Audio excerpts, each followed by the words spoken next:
ನೋಡಿ, ಕೇವಲ 7 ನಿಮಿಷಗಳಲ್ಲಿ 7 ಕೋಟಿ 11 ಲಕ್ಷ ದರೋಡೆ ಮಾಡ್ತಾರಲ್ಲ. ಈ ದರೋಡೆ ಮಾಡೋದಕ್ಕೆ ಯೂಸ್ ಮಾಡ್ಕೊಂಡಂತಹ ಕಾರ್ಗೆ ನಕಲಿ ನಂಬರ್ ಪ್ಲೇಟ್ ಯೂಸ್ ಮಾಡಲಾಗಿತ್ತು. KA03NC8052 ಇದು ಸ್ವಿಫ್ಟ್ ಕಾರಿನ ನಂಬರ್ ಪ್ಲೇಟು. ಬೆಳಗ್ಗೆನೇ ಹೇಳಿದೆ ನಾನು ಇದ್ರ ಬಗ್ಗೆ. PB ಗಂಗಾಧರ್ ಅನ್ನೋರಿಗೆ ಸೇರಿತ್ತು ಆ ಸ್ವಿಫ್ಟ್ ಕಾರು. ಆ ಸ್ವಿಫ್ಟ್ ಕಾರ್ನ ನಂಬರ್ ಪ್ಲೇಟನ್ನು ಇವ್ರು ಹಾಕೊಂಡಿದ್ರು. ಬೆಂಗಳೂರಿನ ಹಲಸೂರು ಬಳಿ ಇರುವಂಥ ನಿಜವಾದ ಕಾರು. ಆ ಕಾರಿನ ನಂಬರ್ ಪ್ಲೇಟನ್ನು ನಕಲಿ ಮಾಡಿಬಿಟ್ಟು ಈ ಕಾರ್ಗೆ ಹಾಕೊಂಡಿದ್ರು ಕದೀಮರು, ಇನೋವಾ ಕಾರ್ಗೆ ಅಂತ. ಯಾವಾಗ ಈ ನಂಬರ್ ಪ್ಲೇಟ್ ಡಿಸ್ಪ್ಲೇ ಆಗ್ತಾ ಇತ್ತು ಆವಾಗ ಈ ನಂಬರ್ ಪ್ಲೇಟು ಬೇರೆ ಯಾವ್ದು ಗಾಡಿ ಇತ್ತಲ್ಲ ಅವ್ರದ್ದು ಸ್ವಿಫ್ಟ್ ಗಾಡಿ, ಆ ಓನರ್ ಗಂಗಾಧರ್ ಶಾಕ್ ಆಗೋದ್ರು. ನನ್ನ ಗಾಡಿ ನಂಬರ್ ಇದು ಅಂತ. ಪಾಪ ರಾತ್ರಿ ಇಡೀ ಚರಪಡಿಸ್ಬಿಟ್ಟಿದ್ರು ಮಾಲೀಕ ಗಂಗಾಧರ್. ಏನಪ್ಪ ಇದು ನನ್ನ ಗಾಡಿ ನಂಬರ್ ಪ್ಲೇಟ್, ಇದು ಹೆಂಗೆ ಅಲ್ಲೋಯ್ತು, ಏನು ಕತೆ ಇದು? ಸ್ವಲ್ಪ ಆಬ್ವಿಯಸ್ಲಿ ಪ್ಯಾನಿಕ್ ಆಗೋದು ಅದು ಸಾಮಾನ್ಯ. ಹಾಗೆ ಆಯಿತು. ಇಲ್ಲಿ ಡೀಟೇಲ್ಸ್ ಕೊಡ್ತಾರೆ ಇನ್ನಷ್ಟು ನಮ್ಮ ಪ್ರತಿನಿಧಿ ವರ್ಷಿತಾ ಥಾಕೇರಿ ಸ್ಪಾಟಿಂದ ಲೈವ್ನಲ್ಲಿದ್ದಾರೆ. ವರ್ಷಿತಾ, ಈ ರಾಬರಿ ಕೇಸ್ ವಿಚಾರಕ್ಕೆ ಸಂಬಂಧಪಟ್ಟಂತೆ ಹೆಂಗಾಯಿತು, ಏನೇನಾಯಿತು, ಜೊತೆಗೆ ಪೊಲೀಸರ ತನಿಖೆ ಯಾವ ಹಂತದಲ್ಲಿದೆ, ಎಕ್ಸ್ಪ್ಲೈನ್ ಮಾಡ್ತಾ ಹೋಗಿ. ಗೋ ಹೆಡ್.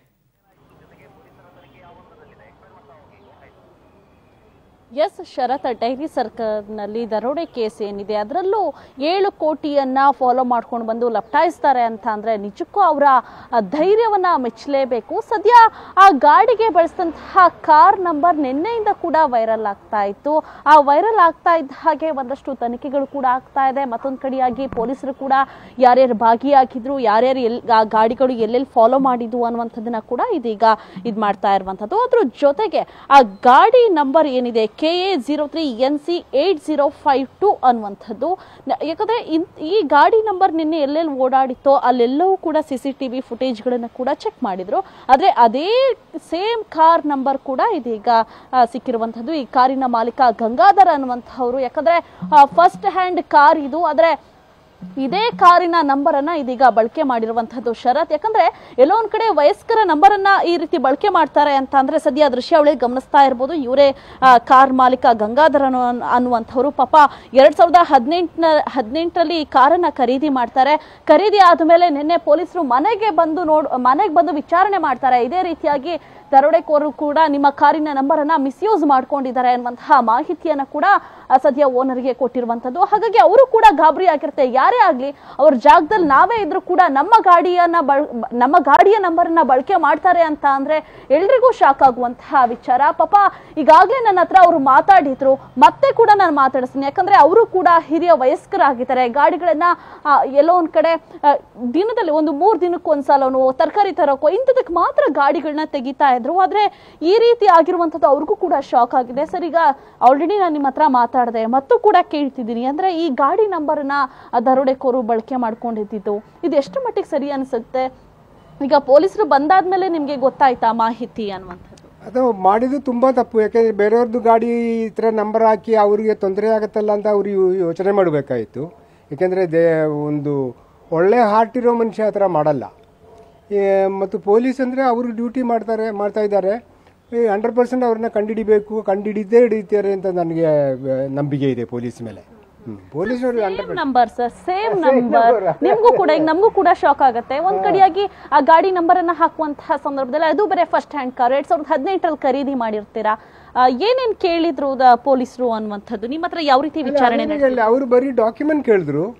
ಆ ಡಾಕ್ಯುಮೆಂಟ್ ತೋರಿಸಿದೆ ಅವರಿಗೆ. ಮತ್ತು ಯಾಕಂದರೆ ಸೆಕೆಂಡ್ ಹ್ಯಾಂಡ್ ತಗೊಂಡಿದ್ದಲ್ಲ, ಹೊಸದು ತಗೊಂಡಿದ್ದಾನೆ ಕಂಪನಿ ಶೋರೂಮಿಂದ. ಅದು ಅವರು ಚೆಕ್ ಮಾಡಿದ್ರು. ಒಂದು ಅಡ್ರೆಸ್ಸು ಅದೆಲ್ಲ ಡೀಟೇಲ್ ಎಲ್ಲ ಚೆಕ್ ಮಾಡಿ ಓಕೆ ಅವರು ಸ್ಯಾಟಿಸ್ಫೈ ಆಯಿತು. ಮತ್ತು ಅವ್ರು ಹೇಳಿದ್ರು ಇವರು ವಯಸ್ಸಾಗಿರೋರು. ನನ್ನ ಕೇಳಿದ್ರು ಇದು ಮೇಯ್ನಾಗಿ ಈ ಗಾಡಿ ನನ್ನೇ ಎಲ್ಲಿ ಇತ್ತು ಅಂತ. ನಾನು ಹೇಳಿದೆ ಈ ಗಾಡಿ ಇಲ್ಲೇ ಇತ್ತು, ಈ ಜಾಗ ಬಿಟ್ಟು ಎಲ್ಲೂ ಹೊರಗಡೆನೇ ಬಂದಿಲ್ಲ, ಗಾಡಿ ಸ್ಟಾರ್ಟೇ ಮಾಡಿಲ್ಲ, ಇಲ್ಲೇನೇ ಇದ್ದಿದ್ದು ಅಂತ ಹೇಳಿದೆ. ಸರ್, ಪ್ಲಾನ್ ಮಾಡಿ ಈಗ 7 ಕೋಟಿಯನ್ನ ಲಪ್ಟಾಯಿಸ್ತಾರೆ ಅಂತ ಅಂದ್ರೆ ಎಲ್ಲವೂ ಕೂಡ ಪ್ರೀ ಪ್ಲಾನ್ಡೇ ಆಗಿರುತ್ತೆ. ಈ ಗಾಡಿ ನಂಬರ್ ಏನಾದ್ರೂ ಈಗ ನೀವು ವಯಸ್ಕರು ಅಂತ ಗೊತ್ತಾಗಿ ಅಥವಾ ಮನೆ ಸುತ್ತಮುತ್ತ ಎಲ್ಲಾದ್ರೂ ಓಡಾಡಿ ನಿಮ್ ಗಾಡಿ ಇಲ್ಲೇ ನಿಂತಿರುತ್ತೆ ಅನ್ನುವಂಥದ್ದನ್ನ ನೋಡ್ಕೊಂಡು ಗಾಡಿ ನಂಬರ್ ಅನ್ನ ಕದ್ದಿರ್ತಾರ? ಮೇ ಬಿ ನೀವ್ ಹೇಳೋದು ನಿಜಾನೇ. ಗಾಡಿ ಒಂದ್ ಸರ್ತಿ ನೋಡಿ ಮಾಡಿರ್ಬೋದು, ಇಲ್ಲ ರ್ಯಾಂಡಮ್ ಆಗಿನೂ ಎರಡೂ ಚಾನ್ಸಸ್ ಇದೆ. ಒಂದು ರ್ಯಾಂಡಮ್ ತಗೊಂಡಿರ್ಬೋದು, ಇಲ್ಲ ಅಂದರೆ ನನ್ನ ನಂಬರ್ನ ಇಲ್ಲೆಲ್ಲಾದರೂ ಓಡಾಡುವಾಗ ನೋಡಿ ಇದೆ ಅಂತ ಅವರು ಇದು ಸ್ವಲ್ಪ ವಯಸ್ಸಾಗಿರೋರು ಪರವಾಗಿಲ್ಲ, ಪ್ಲಸ್ ಇಲ್ಲೇ ನಿಂತಿದಿರುತ್ತೆ ಈ ಗಾಡಿ ಜಾಸ್ತಿ ಎಲ್ಲೂ ಹೋಗೋದಿಲ್ಲ, ಇದನ್ನ ಹಾಕ್ಬಿಡೋಣ ಅಂತ ಅದೂ ಇರ್ಬೋದು. ಇಲ್ಲ ರ್ಯಾಂಡಮ್ ಆಗಿ ಯಾವುದೋ ಒಂದು ನಂಬರ್ ಆಗ್ಬಿಡಪ್ಪ ಅಂತ ಅದೂ ಇರ್ಬೋದು. ಅದು ಏನು ಅಂತ ನನಗೆ ಹೇಳೋಕ್ಕಾಗಲ್ಲ. ಅನ್ಲೆಸ್ ಅವ್ರನ್ನ ಹಿಡಿಯೋ ತನಕ ನಾವು ಅದು ಹೇಳೋಕ್ಕಾಗ್ತಾ ಇಲ್ಲ.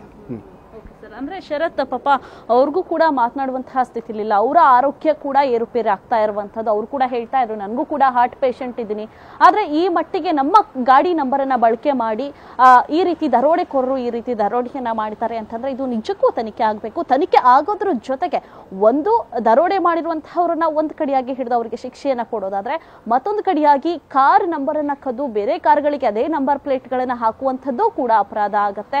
ಅದಕ್ಕೂ ಕೂಡ ಶಿಕ್ಷೆ ಆಗ್ಬೇಕು ಅನ್ನುವಂಥದ್ದನ್ನ ಇದೀಗ ಕಾರು ಮಾಲೀಕ ಗಂಗಾಧರ್ ಅವರು ತಿಳಿಸ್ತಾ ಇರುವಂತದ್ದು. ಸದ್ಯ ಎಲ್ಲೊಂದ್ ಕಡೆ ಈ ರಾಬರಿ ಕೇಸನ್ನ ನೋಡ್ತಾ ಹೋದ್ರೆ ಎಲ್ಲವೂ ಕೂಡ ಆಶ್ಚರ್ಯ ಅಂತ ಅನ್ಸುತ್ತೆ. ಹಾಡ ಹಗಲೇ ಒಂದು ಗಾಡಿಯನ್ನ ಅಡ್ಡ ಹಾಕಿ 7 ಕೋಟಿಯನ್ನ ಬಾಚ್ತಾರೆ, ದೋಚ್ತಾರೆ ಅಂತ ಅಂದ್ರೆ ನಿಜಕ್ಕೂ ನಮ್ಮ ಸಿಲಿಕಾನ್ ಸಿಟಿ ಬೆಂಗಳೂರು ಎಷ್ಟರ ಮಟ್ಟಿಗೆ ಸೇಫ್ ಇದೆ, ಎಷ್ಟರ ಮಟ್ಟಿಗೆ ದರೋಡೆಗಳನ್ನ ನಡೆಸ್ತಾ ಇದ್ದಾರೆ. ಅದರಲ್ಲೂ ಪೊಲೀಸರು ಎಷ್ಟೇ ಸ್ಟ್ರಿಕ್ಟ್ ಇದ್ರು, ಎಷ್ಟೇ ರೋಡ್ಗಳಲ್ಲಿ ಏನು CCTVಗಳನ್ನ ಹಾಕಿದ್ರು ಕೂಡ ಎಲ್ಲಾ CCTVಗಳ ಕಣ್ಣಿಗೂ ಕೂಡ ಮಣ್ಣೆರ್ಚಿ ಇದೀಗ ದರೋಡೆಯನ್ನ ಮಾಡಿರುವಂತದ್ದು. ಸದ್ಯ ಈ ಒಂದು ಕಾರಿನ ಮಾಲೀಕರು ಕೂಡ ಇದೀಗ ಆತಂಕಕ್ಕೆ ಒಳಗಾಗಿರುವಂತದ್ದು. ಸದ್ಯ ಪೊಲೀಸರು ಕೂಡ ಒಂದಷ್ಟು ತನಿಖೆಯನ್ನ ಮಾಡ್ತಿದ್ದಾರೆ. ಶರತ್.